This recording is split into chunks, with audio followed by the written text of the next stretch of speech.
Hi, my name is Johnny Korn, and this is my informative speech. Have you ever wondered how you get most of the electricity that powers your household? And if you did you know how much damage it is causing to the environment? Many people are unaware that most electricity that powers their household comes from nuclear energy, and with that, many people are unaware of the effect it has on the environment. Nuclear energy is a great form of energy, but also comes at a great cost to us. Today I'll go over how nuclear energy is obtained, the process in which it is produced, the risk of producing that energy, the waste that is produced, as well as how it affects humans. So I'm going to my first point, how nuclear energy is obtained, or in this case made.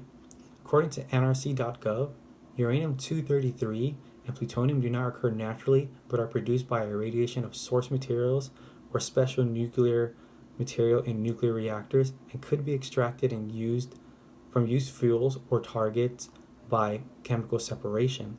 So plutonium is produced in reactors using uranium as fuels or targets, and uranium-233 is produced by reactors that use thorium as fuels or targets. So far, no U.S. commercial plutonium processing plant is currently licensed by the NRC for operation. This just goes to show the dangerousness and the potency of plutonium. So as of right now, our common radioactive material used is uranium. So now that we know how energy is made, I'll go over the process and how the energy is harnessed. So unlike most power plants that use water and air to spin turbines, nuclear reactors use nuclear energy to spin turbines. So according to NEI.org, they use uranium fuel cells consisting of ceramic pellets to produce electricity through a process called fission. Nuclear power plants obtain the heat needed to produce steam through a physical process. This physical process is called fission, and fission is basically the splitting of the uranium atom, which generates heat to spin the turbine and generate electricity. So for those of you that do not know what fission is basically the opposite of fusion. Fusion is putting something together, and fission is splitting something apart. And when you split something apart from an atom, it releases energy, lots of energy. So with this amount of energy generated by one atom or a few atoms, there also comes a great risk to that. And the risk, which is on my next point, is stated on study.com. What can happen in a nuclear reactor is something called a meltdown. A meltdown is an incident in which severe overheating of a nuclear core results in melting of the reactor's core. A meltdown could occur if there was a defect in the cooling system of the reactor that allowed one or more of the nuclear fuel elements to exceed its melting point. And if a meltdown occurred, a nuclear power plant could release radiation into the environment.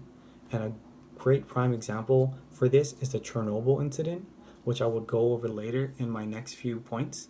So the next point is, other than the risk of generating this energy, what are other risks that we see every day? And one of those risks is waste, radioactive waste. And this is my fourth point. So according to worldnuclear.org, the most significant high-level waste, and what they mean by high-level waste is the amount of radiation inside that object. So the most significant high-level waste from a nuclear reactor is the used nuclear fuel, which is left inside the reactor for about 3 years, generating heat for electricity. So if you kind of think about the span of 3 years, that's a lot of energy for one unit. So you can kind of grasp how much radiation, how much energy, how potent that nuclear or radioactive substance is. So low-level waste is generally contained of tools or workers' clothing that used to operate, and that makes up most of the bulk. So in terms of volume, that is the most waste that comes out of it, because those are contaminated by radiation as well. And the next one is intermediate level radioactive waste. Is just filters or other steel components that are part of the reacting process. With that, so waste is spewed into the environment, and anything or anyone that is exposed to it can be affected, just like Chernobyl, which has a long-lasting effect till today, that even the area is still highly contaminated with radioactive radioactivity. And the next point is I want to get to is how this is going to affect humans or people around us. According to LiveScience.com, radioactive iodines tend to be absorbed by the thyroid gland, which can cause thyroid cancer. This is said by Dr. Lydia, an assistant professor in the Department of Epidemiology and Biostatistics at the University of California in San Francisco. So as material decay, they break down and they release radiation into the environment. And radiation has two ways to harm a human.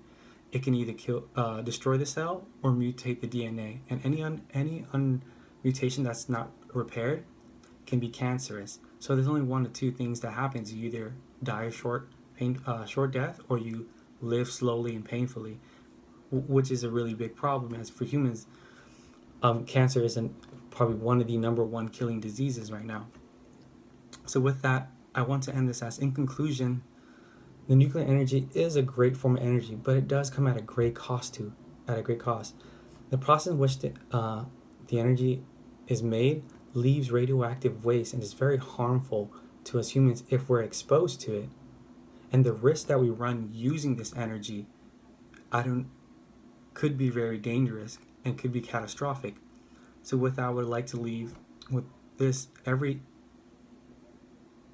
has a cost. The greater the invention, the greater the cost. Thank you.